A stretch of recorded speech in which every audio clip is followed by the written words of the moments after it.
Mas isso é papo lá para frente. Agora nós vamos ouvir a palavra. E nós pegamos uma série de 2 mensagens falando sobre qual o valor da presença de Deus. Quem lembra dessa mensagem? Amém? Vocês lembram mais ou menos dessa mensagem? Nós pegamos 2 vezes sobre isso, parte 1 e parte 2, qual o valor da arca, que era aquela situação onde o profeta, o sacerdote ele não vigiou, não ensinou seus filhos e os sacerdotes. Então os seus filhos que eram auxiliares sacerdotes também não valorizaram a presença de Deus e eles perderam. Você lembra disso? Amém ou amém, irmão? Está claro? Estudamos isso na célula também? Chegamos a ver isso na célula, na GF? Amém? Então também vivo na mente de vocês. E nós falamos como acontece e como você perde a presença de Deus. E eu quero nessa noite, ardeu no meu coração isso, desde que nós viajamos, de falar o inverso agora, que é como trazer. Como trazer a presença de Deus? E o tema dessa mensagem é: você precisa trazer de volta a arca. Diga para o seu vizinho: você precisa trazer de volta a arca. Aleluia! Eu fui grandemente edificado pelo Senhor durante o estudo dessa mensagem e eu quero dividir isso com você. Abre sua Bíblia comigo lá em 1 Samuel capítulo 3, versículo 13. 1 Samuel 3, 13.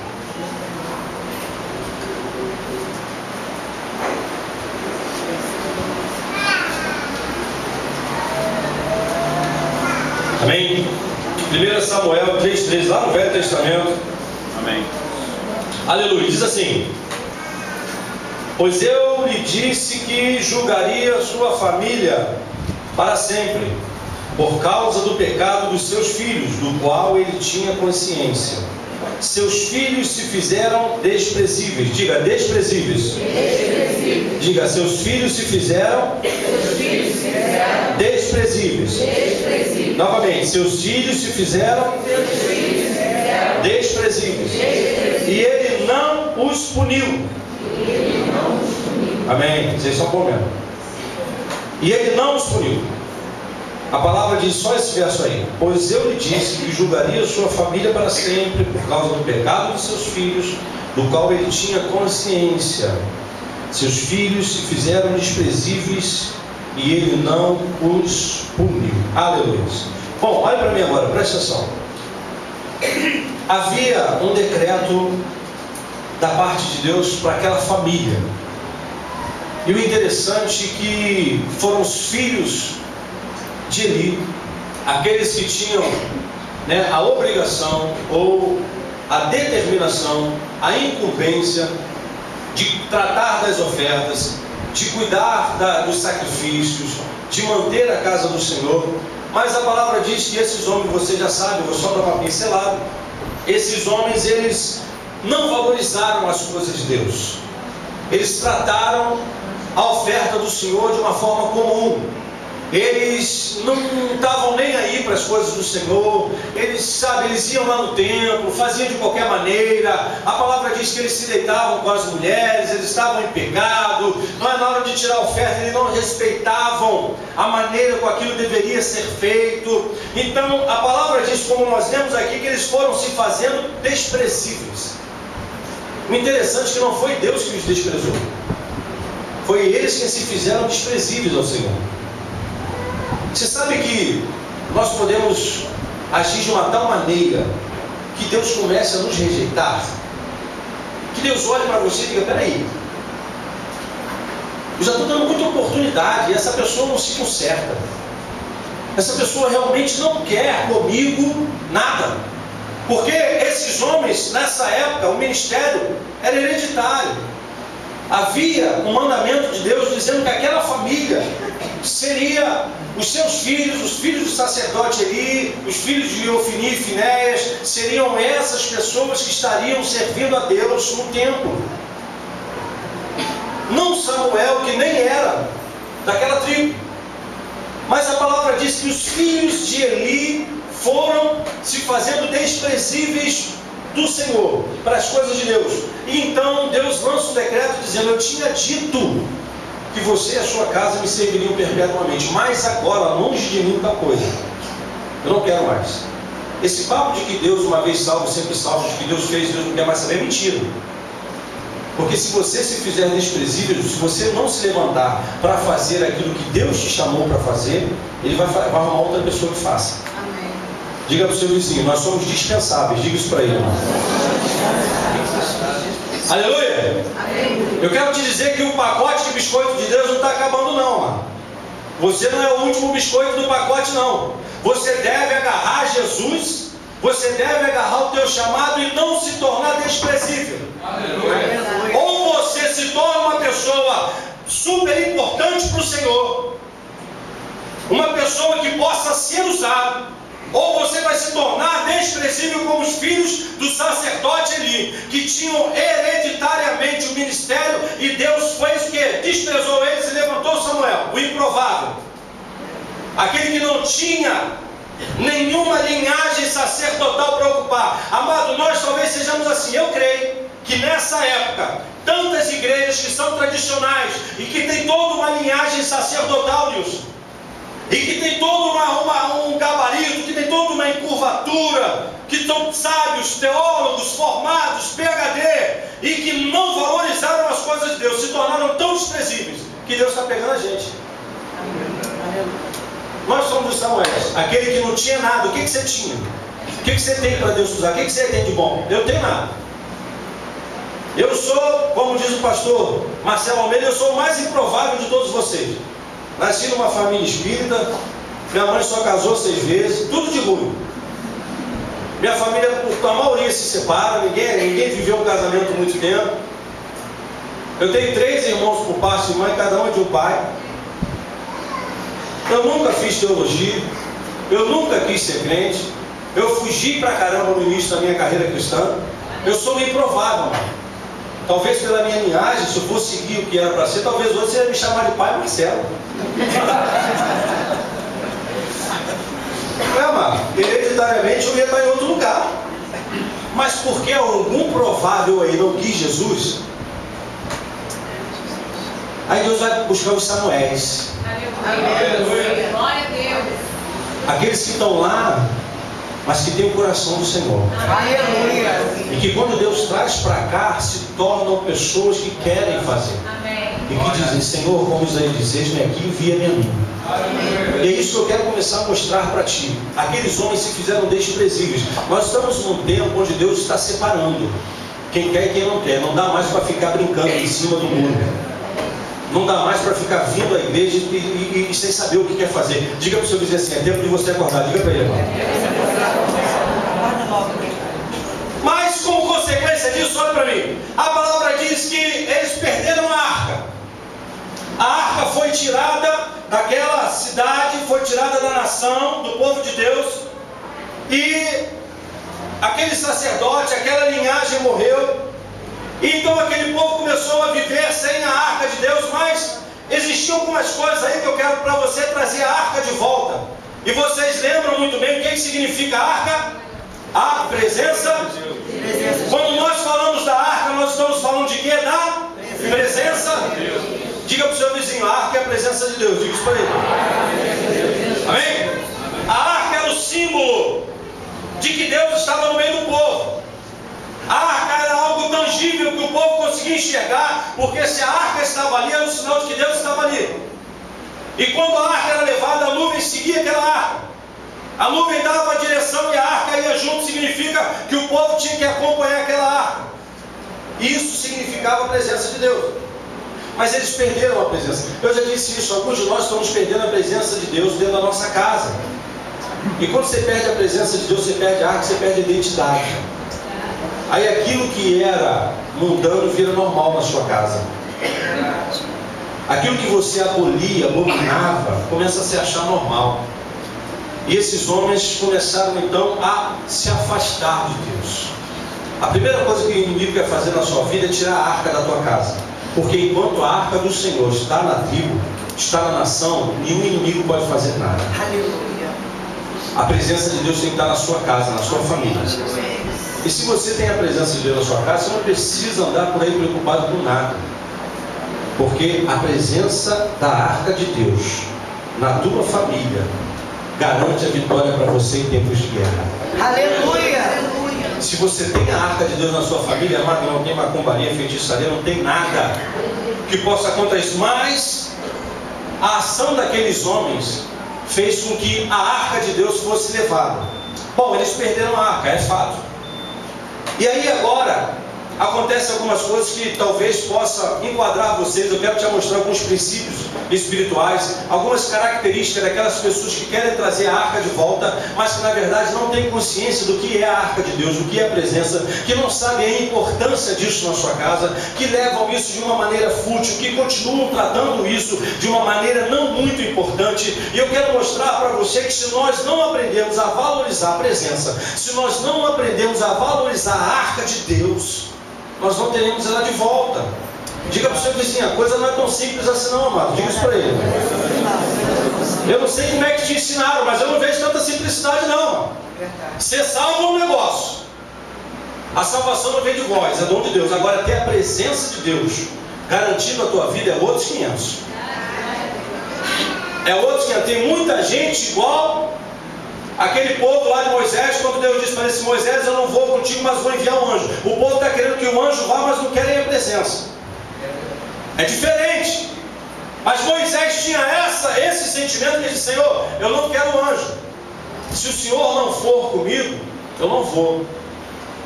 Nós precisamos que o Senhor nos acompanhe. Moisés queria a presença. Amado, eu não quero saber de anjo. Anjos são espíritos ministradores que Deus dá ordem para que nos sirvam, mais eu adoro ao Senhor, eu quero a presença de Deus. Se a presença de Deus traz anjos para a minha vida, está tudo certo, eles que vêm junto comigo. Mas o que eu quero, o meu foco é a presença de Deus. É Ele quem tem que estar na nossa vida, é a arca de Deus, quem é a garantia para nós. Moisés disse, Deus, eu não quero anjos, se o Senhor não for, eu não vou. Eu quero a sua presença. Moisés valorizava as coisas de Deus. Moisés disse, Deus, se tu não for, não adianta. O que vão falar de mim? O que vão falar de nós? Sabe, amado, eu quero lhe dizer algo. Deus não vai marcar você pelo teu carro, pela tua casa, pela tua prosperidade, pela tua conta. O que acontece, a tua casa tem que ser identificada pela presença de Deus. Amém. É verdade. Quando olharem para a tua família, você tem que ver prosperidade espiritual em primeiro lugar. Pergunta para o seu vizinho, como é que está a sua casa? Como é que está a sua família? Como é que você é em casa? Nós somos o templo do Espírito Santo, amém ou amém?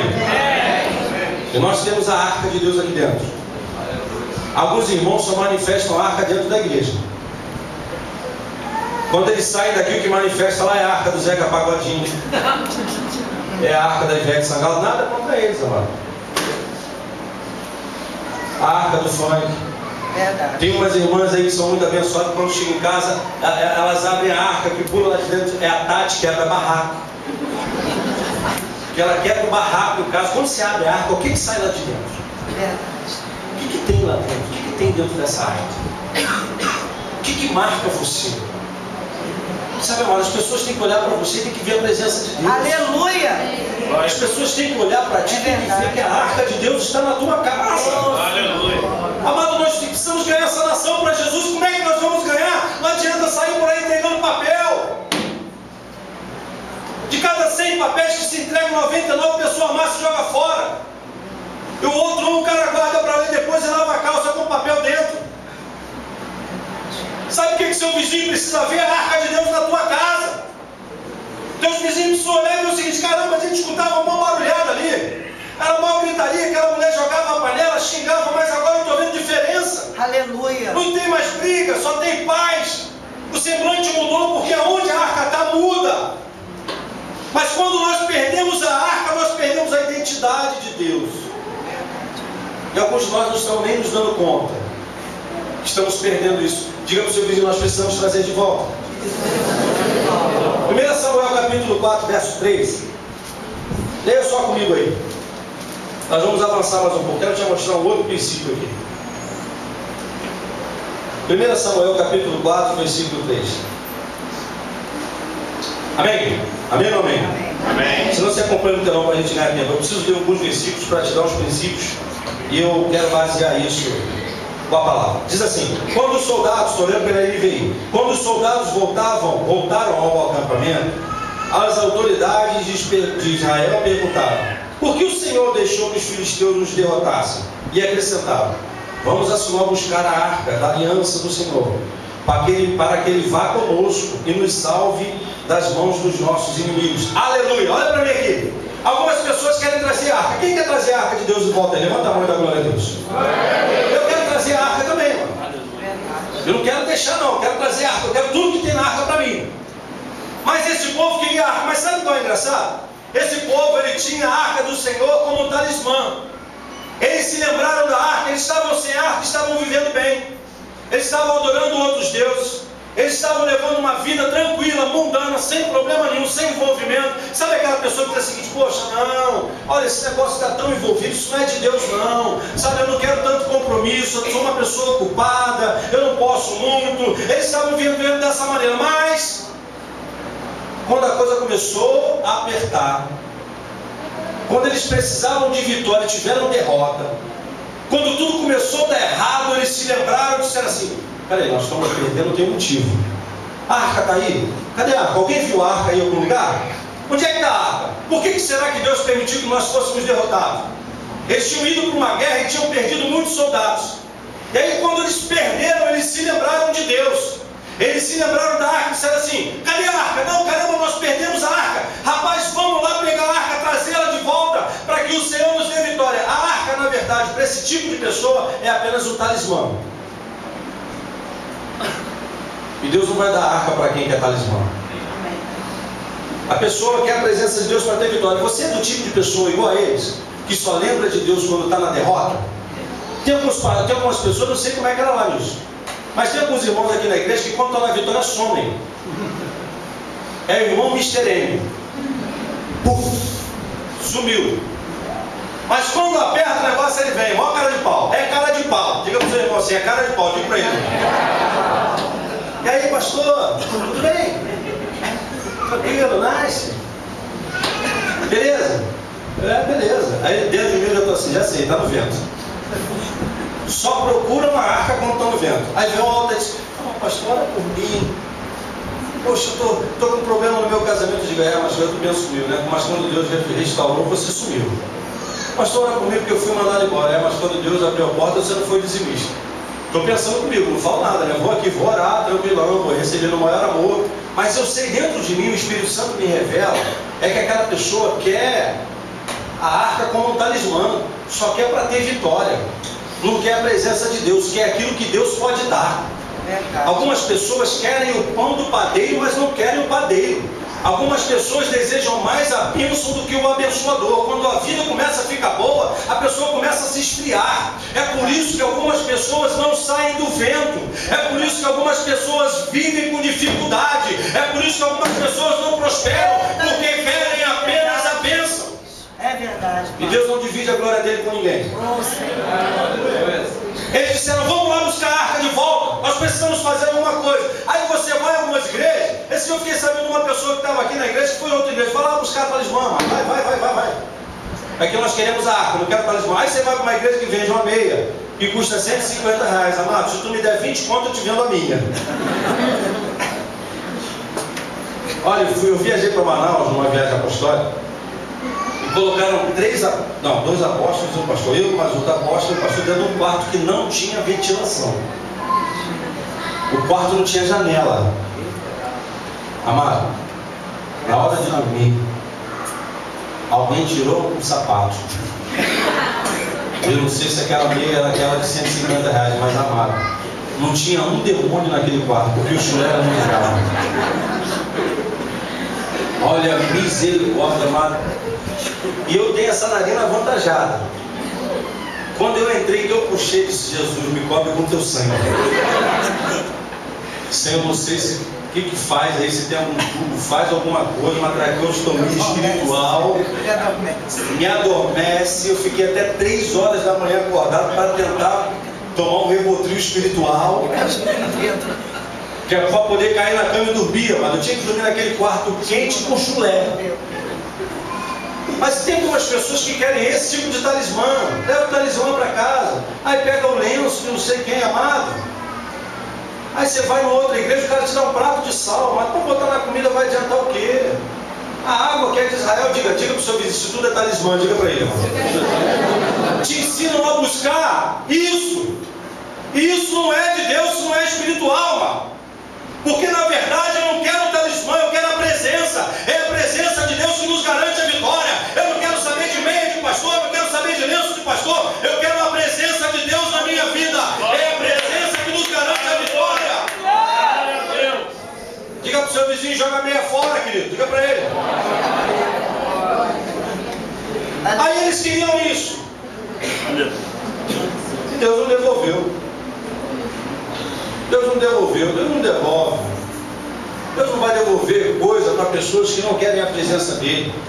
Nós estamos em uma estação onde Deus está se revelando para aqueles que querem ele. Nós estamos numa época agora como nunca se viveu a nossa geração. É a geração que vai marcar a história do Evangelho. A nossa geração, diga para o seu vizinho, você está na melhor geração da terra. Diga para ele isso. A nossa geração vai ganhar esse Brasil para Cristo, amém, amém? Mas Deus está procurando pessoas que querem levar a presença dele, não querem levar meia.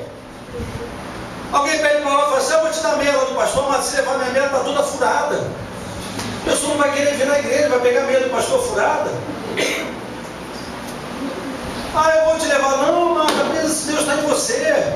Eu quero profetizar que Deus vai levantar de tal maneira a presença dele na tua vida, que só de você entrar na casa de uma pessoa, eles já vão sentir a presença de Deus. Deus já vai ser impactado. A tua vida tem que ser uma vida profética. Amado, não importa nada disso, você tem que ser nessa estação profética. Eu já lhe ensinei que nós estamos em uma estação onde nós vamos viver naturalmente o sobrenatural. Glória a Deus. Mas eles queriam apenas isso, e Deus não deu. Um outro tipo de pessoa, eu quero te mostrar, e eu vou ler alguns versículos com você. Está lá em 1 Samuel capítulo 5, continuando a leitura aí. 1 Samuel capítulo 5, do versículo 1, você pode abrir do versículo 1 ao 9 aí, Lucas, mas eu não vou ler todos esses versículos não. 1 Samuel capítulo 5, do versículo 1 ao versículo 9. Nós vamos ler os 3, 4 versículos sempre salteados aqui. Diz assim, versículo 1. Pode ir? Amém.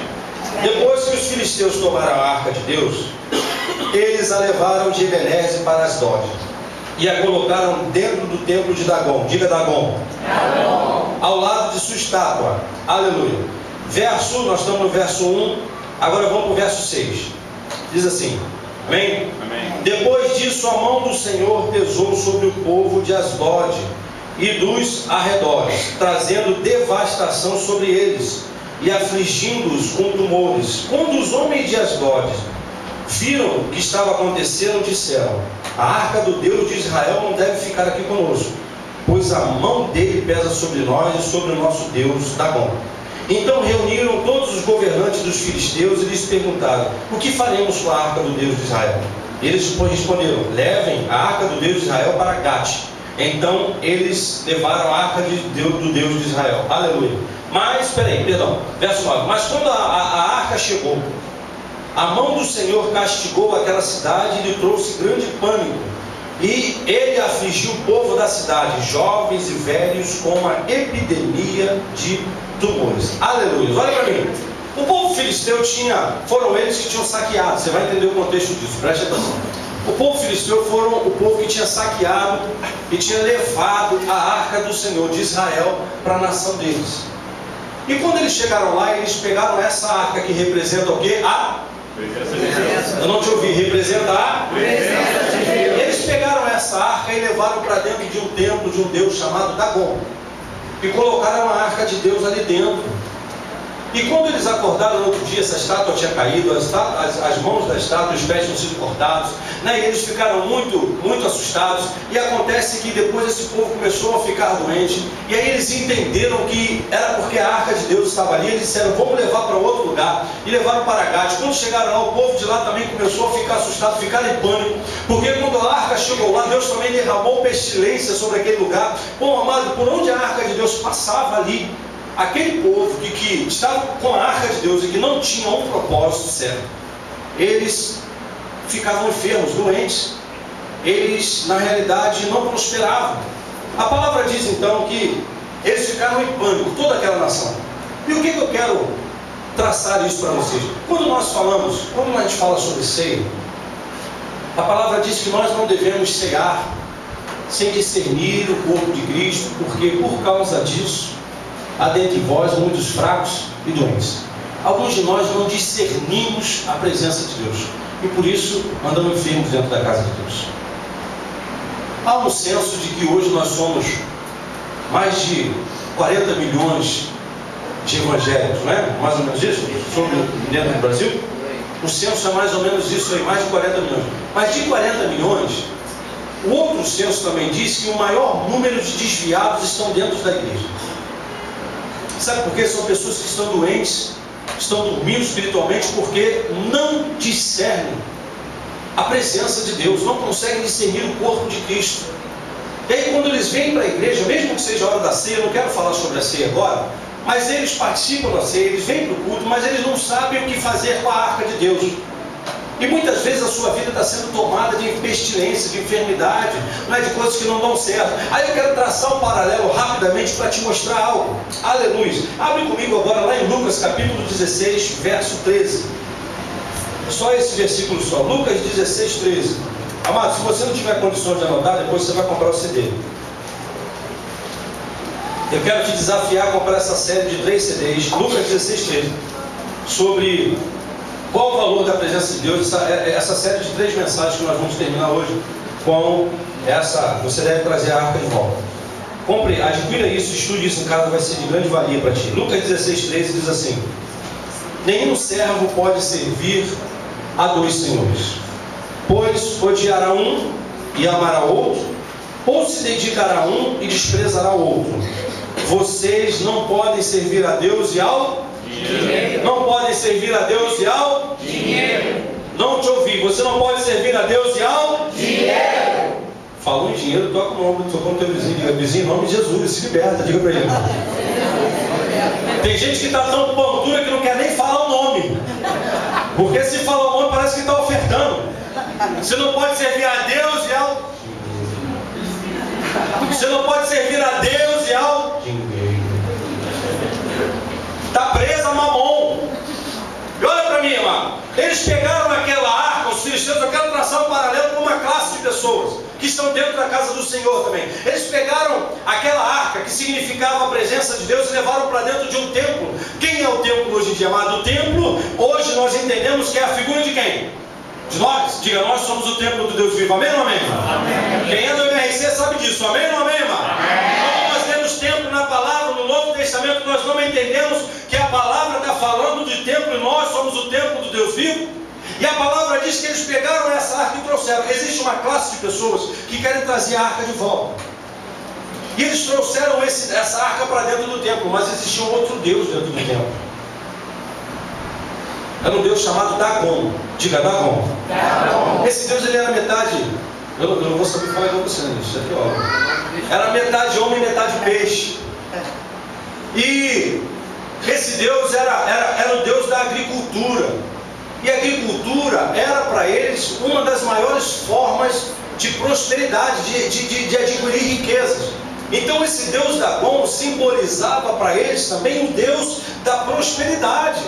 Porque na mente deles, Dagon, que era esse Deus metade homem, metade peixe, era o Deus que prosperava a agricultura. E a agricultura era onde eles trabalhavam. Eles tinham, por que esse homem, dizem, né, os historiadores, que era metade homem, metade peixe? Porque eles eram naturais da ilha de Creta, eles eram marítimos, e então a parte do peixe significava a origem deles. Preste atenção em mim, você precisa entender isso por revelação. A palavra diz que dentro desse templo existia um Deus chamado Dagon. E esse Deus era o Deus da agricultura. A forma dele de trabalho, a profissão deles, uma das profissões muito fortes era a agricultura. Então esse Deus significava o Deus da prosperidade. O Deus que abençoava a agricultura deles. Quando eles trouxeram esse Deus, a arca do Senhor, para dentro do templo, e dentro do templo tinha um outro Deus, deu problema. Preste atenção em mim. Deus não vai dividir a glória dele com ninguém. Você não pode sentar, servir a 2 senhores. Você não pode servir a Deus e a Mamon.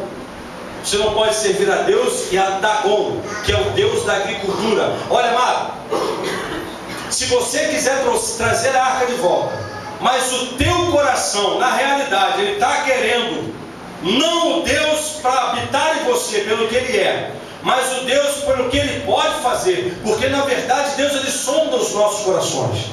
Ele sabe o propósito do nosso coração, e quando Ele olha e vê que existe um Deus chamado Mamon, ou Dagon também, dentro do seu coração, e que na verdade você quer é que Ele abençoe a tua agricultura, você quer que Ele abençoe o teu serviço, você quer que Ele prospere a sua conta bancária, você quer que Ele limpe o seu nome no SPC, você quer que Ele te dê um carro. Quando Deus vê isso, amado, dá problema, dá conflito, porque Jesus disse: você não pode servir a Deus e ao dinheiro. Diga para o seu vizinho: alguém tem que comandar a sua vida. Diga isso para ele. E acontece que esse povo filisteu, quando trouxeram para dentro do templo, existia um Deus lá dentro, amado. O teu coração tem que estar, o teu templo tem que estar vazio. Não pode existir mais ninguém. Jesus Cristo disse: quem amar pai ou mãe ou filha mais do que a mim, não é digno de mim. Jesus Cristo disse que se você quiser ir após Ele, você deve negar a si mesmo. E o que negar a si mesmo, amado, é deixar o amor ao mundo, o amor às coisas que o mundo oferece, é deixar de sonhar, amado, primeiramente com essas coisas, e dar o nosso primeiro sonho ao Senhor. Aleluia. Porque eu quero lhe dizer, o propósito de Deus vai frustrar os teus sonhos.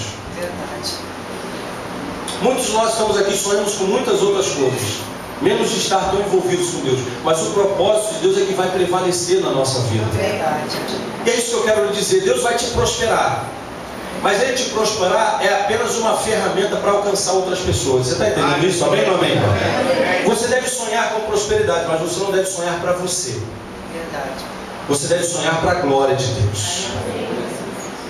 Você deve sonhar com um casamento restaurado, mas não para você, mas para que outras pessoas sejam alcançadas por isso. Quando nós pensamos assim, nós tiramos Dagon, ou dinheiro, ou mamão de dentro do nosso templo, e deixamos apenas a arca de Deus ali. Porque olha, quando Deus entrou, a arca entrou e viu que existia outro Deus ali, amado, deu um problema tremendo. E esse povo não foi fiel. Eu quero seguir à frente. Volta comigo agora lá em 2 Samuel, capítulo 2. 2 Samuel, capítulo 6, do verso 5 ao 7. Aleluia. Mais dois princípios nós terminamos.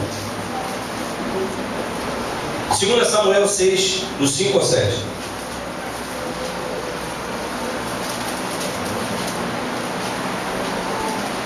Aleluia. 2 Samuel 6, 7. A Bíblia diz também lá em Provérbios 26, 20, se não me falha a memória, diz: sem lenha a fogueira se apaga. Aleluia. Sabe o que dá? Você vai ler lá em 2 Samuel 6, 5, 7. Eu quero que você entenda isso. O que Deus está precisando é levantar pessoas que tenham lenha dentro de si, pessoas que tenham fogo dentro de si. Eu me recordo, sabe, amado, eu já disse isso para vocês, que eu amava sair daqui de casa quando eu era membro lá da Maloquinha, lá na Vila do Tempo, da Assembleia de Deus da Maloca. Foi lá que eu me batizei. E nós tínhamos uma oração, e aí já era na igreja da Lomas, do pastor, como é que chamava aquele pastor que era muito meu amigo? Elias Bonfim.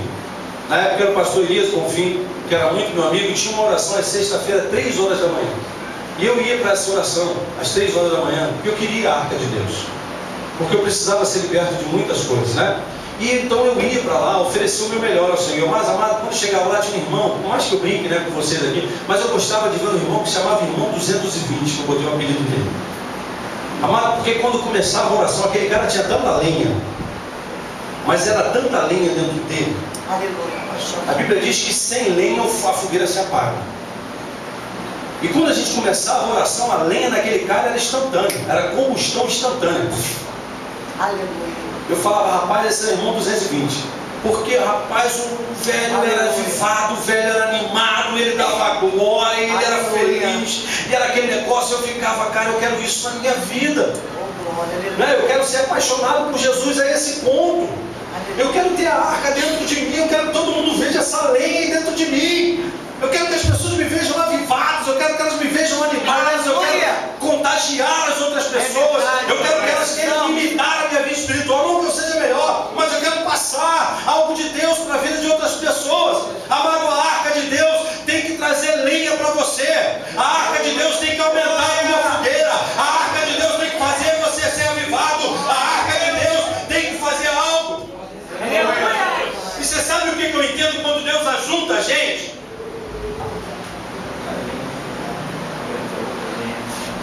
eu entendo?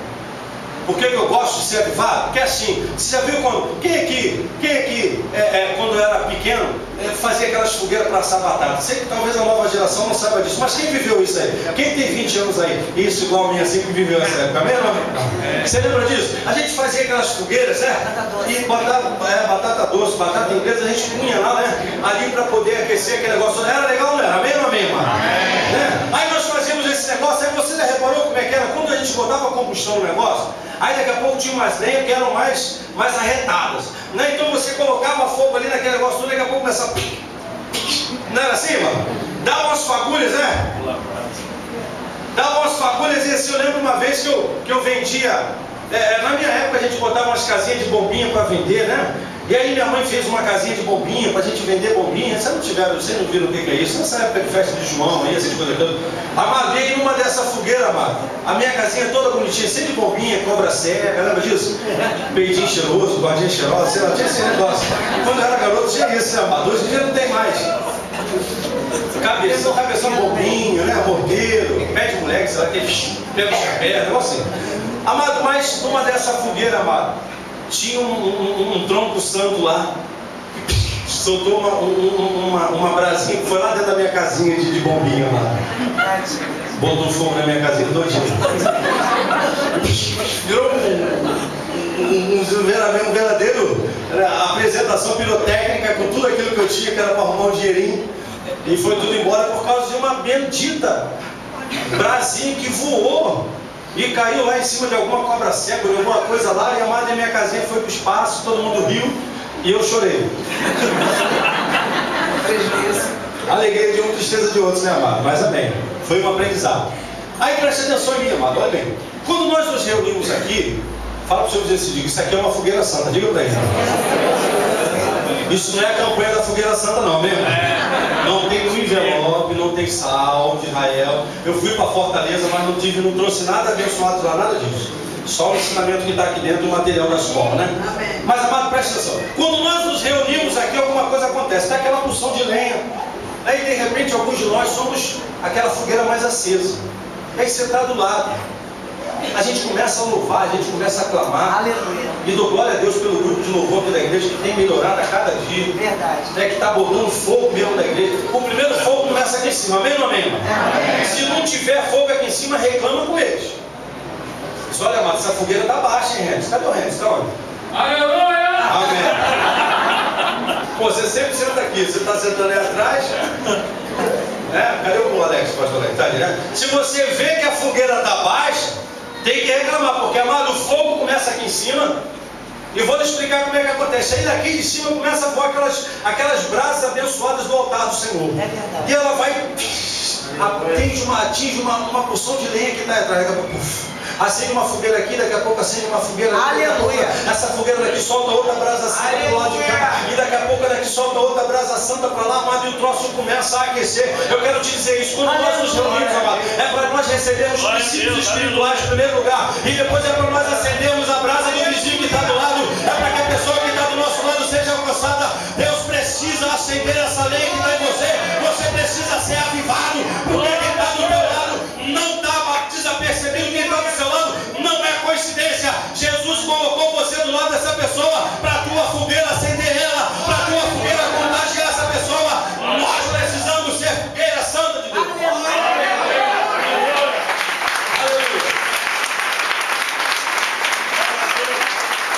Aleluia. Toca no meu vizinho e diga assim. Fica para ele assim. Não fique chateado se voar uma brasa viva de mim para você. Diga para ele. Aleluia! Aleluia! Amém? Não fique chateado comigo, amado. Eu sou assim. Aleluia. Nós somos fogo puro, amém, amado? Nós temos a presença de Deus sem fogueira. É verdade. Sem lenha, a fogueira se apaga. E o que são as lenhas, meus amados? As lenhas são os princípios. Cada vez que você vem na casa do Senhor e eu te trago princípios espirituais, eu estou botando lenha na tua fogueira. Quando eu trago princípios espirituais para te confrontar, é para tirar essas lenhas podres da tua vida e colocar uma lenha no altar de Deus. É para que a fogueira não se apague. Glória a Deus. Aleluia. É para que a tua fogueira não caia. É para que você continue avivado na presença de Deus. Deus. Para isso você tem que vir à igreja e receber princípios. Princípios são lenhas. Porque a palavra diz: sem lenha a fogueira se apaga. Paulo disse: não deixemos os costumes, não deixemos a congregação de nos congregar como é costume de alguns. Se você não vem para cá, você não recebe princípio, não recebe lenha, a tua vida, a tua fogueira, uma hora se apaga. Mas para nós terminarmos, eu quero falar 2 princípios, me deem mais 10 minutos só. A palavra diz assim: Davi e todos os israelitas iam cantando e dançando perante o Senhor, ao som de todo tipo de instrumentos de pinho, harpas, liras, tamborins, chocalhos e símbolos. Quando chegaram à ilha de Nacon, Uzá esticou o braço e segurou a arca de Deus, porque os bois haviam tropeçado. E a ira do Senhor acendeu-se contra Uzá por seu ato de irreverência.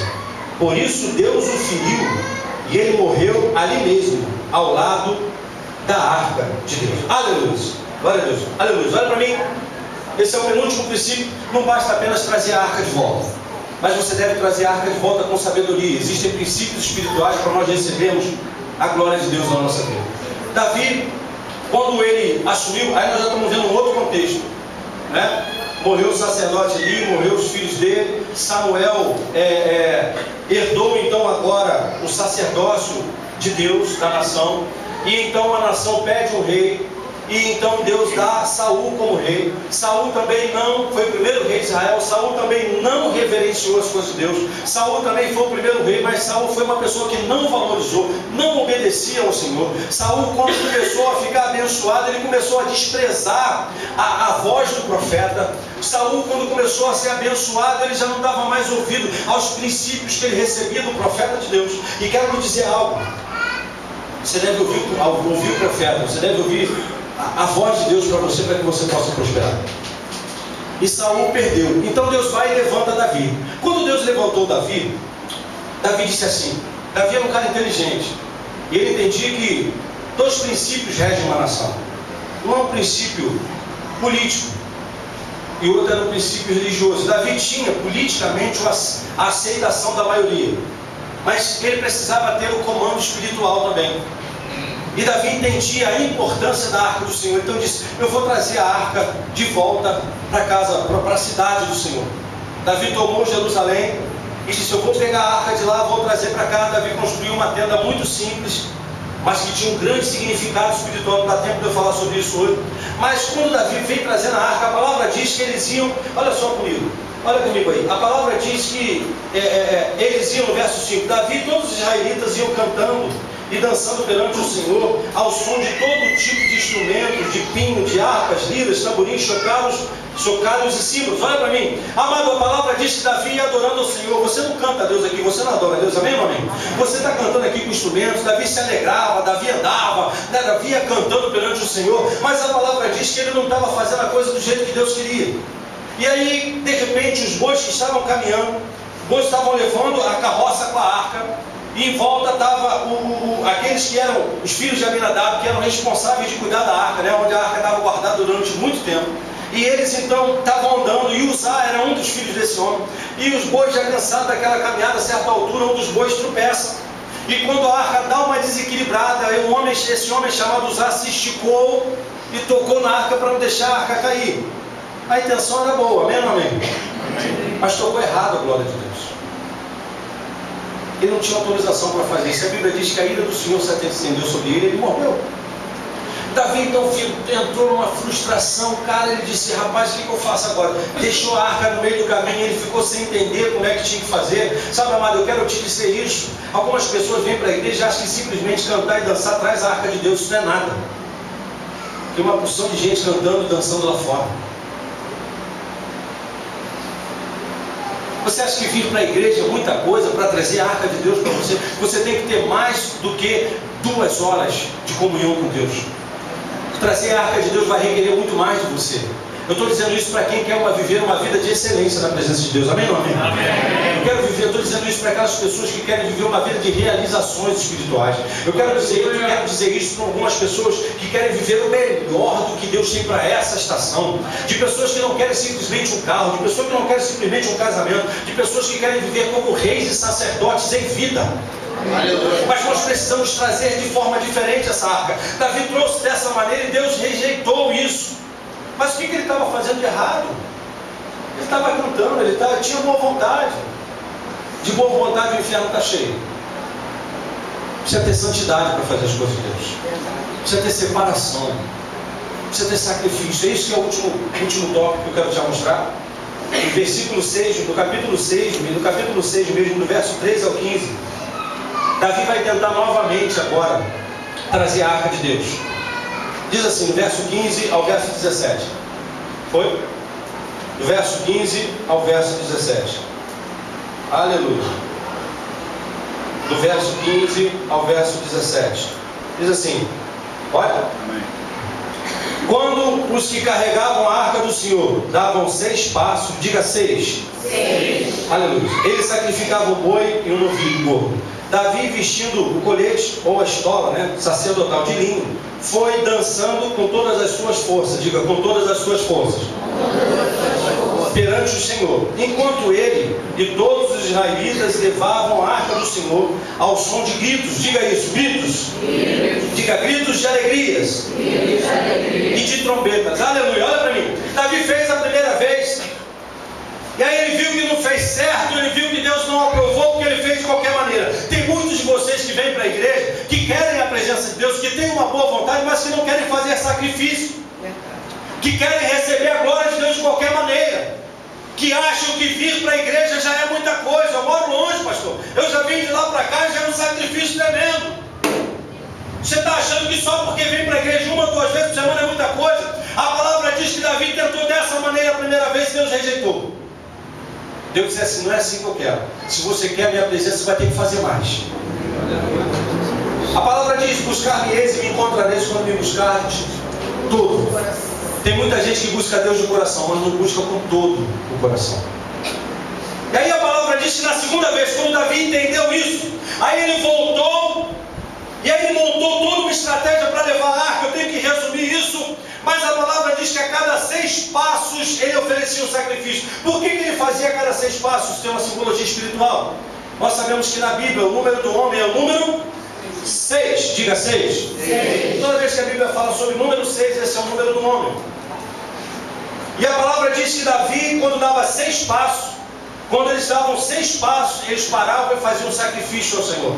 6 significa número de homem. O que é isso? Deus está dizendo para vocês o seguinte: tudo que eu quero de você está no natural. Tudo que eu quero para você é um esforço humano que você é capaz de fazer. Deus está dizendo que Ele não vai pedir nada a nós que nós não sejamos capazes de fazer. Deus disse: o que eu peço, o sacrifício que eu peço para vocês é um sacrifício que está ao alcance do homem. Se a caminhada fosse de 12 passos, 15 passos, 20 passos, talvez a gente pudesse dizer: peraí, o número do homem é 6 e Deus está pedindo 20 passos, nós não somos capazes de chegar ao 20. Mas Deus disse: cada 6 passos faça um sacrifício. Sabe o que é isso? É um sacrifício que alcança você. É um sacrifício que você pode fazer. E aí Davi dava ele fazia um sacrifício perante o Senhor. Ele trazia uma oferta. Sabe, amado, eu não quero entrar aqui nas questões financeiras, nada disso. Isso aí Deus vai falar contigo. Mas nós precisamos ser fiéis a Deus em todas as áreas. Davi era rei. Mas você imagina, amado, você sabe a distância disso, que era para chegar até a cidade? Lembra? Você lembra? Algum de vocês lembra? Eu sei que era uma distância muito grande. Você imagina, amado? Eu vou descer aqui para você ver. O cara fazia assim, eles iam carregar a arca. Olha bem. 1, 2, 3, 4, 5, 6. Para todo mundo. Sacrifica um boi e oferta ao Senhor. Aí dava mais 6 passos. 1, 2, 3, 4. Davi mesmo fazia oferta ao Senhor. Davi se esforçava e dizia: Senhor, agora eu vou mostrar para Deus o que eu quero de verdade. eu vou me esforçar ao máximo, eu vou fazer todo o meu esforço como um homem. Amado, se você quer a presença de Deus, Ele quer te entregar isso, mas você vai ter que fazer esforço. A palavra diz que Davi, ele vinha agora, no versículo 5, nós vemos que Davi estava dançando perante o Senhor. A palavra diz que agora, lá no versículo 15 ao 17, a Bíblia diz que Davi dançava e saltava com toda a sua força perante o Senhor. Amado, esse é o tempo que nós precisamos nos entregar com toda a nossa força. Nós precisamos adorar o Senhor com tudo aquilo que nós temos. Nós precisamos nos entregar. A palavra diz, olha só, no verso 16, Davi, vestido colete sacerdotal de linho, foi dançando com todas as suas forças perante o Senhor. Amado, Deus não quer mais uma entrega de qualquer maneira. Quando você sobe para adorar o Senhor, se você é um ministro na casa de Deus, você tem que adorar a Deus com todas as suas forças. Se você está embaixo, na hora que a música começa, você tem que adorar a Deus com todas as suas forças. Você tem que saltar na presença dEle. Você tem que dizer, Jesus, eu te amo, eu vou fazer isso de todo o coração, eu vou me entregar de todas as formas, eu vou me esforçar. Ele dançava. E a palavra diz no verso 17, aleluia. Diga para o seu vizinho assim, se é para você que adora a Deus de boca calada, fala para ele. Essa é a base dos pentecostais. Essa é a base para a gente que é avivado. Amado, eu sou na época lá da maloca, do negócio que em 220 pegava fogo. Eu sou dessa geração, não tem jeito, amado. Eu sou da época do povo barulhento, amém ou não amém, amado? Amém. Quem quer trazer a arca de volta tem que fazer barulho. A gente tem que dançar na presença de Deus, esse era o segredo de Davi. Aleluia. A palavra diz que ele dançava de todas as suas forças, amado. Alguns de vocês querem a presença de Deus, mas tem vergonha. Para a direita, para a esquerda. Se vai na frente, está com vergonha. Dá glória a Deus aí, irmão. Glória a Deus. Olha aí, também. Estou dando glória a Deus em espíritos. Oh, xarabarabarabará. Olha o que a palavra diz. Enquanto ele e todos os israelitas levavam a arca, 17. Diga, eles estavam levando a arca. E como é que eles levavam a arca, amado? Diz aí para mim. 6, 17. 6, 17. Então 17? 17, isso. É 15 aí? Tá 15, não 15. Vamos dizer assim, enquanto ele e todos os israelitas levavam a arca do Senhor ao quê? Ao som de gritos. Diga, ao som de gritos. Ao som de gritos, amados. Você sabe o que é isso, amado? Não é esse louvor que às vezes nós escutamos, não, amado. Não é pelo ministério aqui, não. O ministério é abençoado. Mas, amado, quando o Alex chegou aqui, eu disse para ele assim, olha só, cara, não sei de onde você veio, mas aqui o negócio é o seguinte, aqui nós somos barulhentos. A ministração que eu estou... Olha, amado, eu fiquei apaixonado. Eu fui na ministração, eu estava lá em Fortaleza, na ministração do David Guilherme. Eu nunca tinha visto. Eu não sou muito de show, né? Esse show gospel assim, não é muito minha praia. Mas, rapaz, eu fiquei impressionado com a vida daquele cara. Rapaz, mas que ministração calorosa. Amado, que coisa barulhenta e gostosa, santa.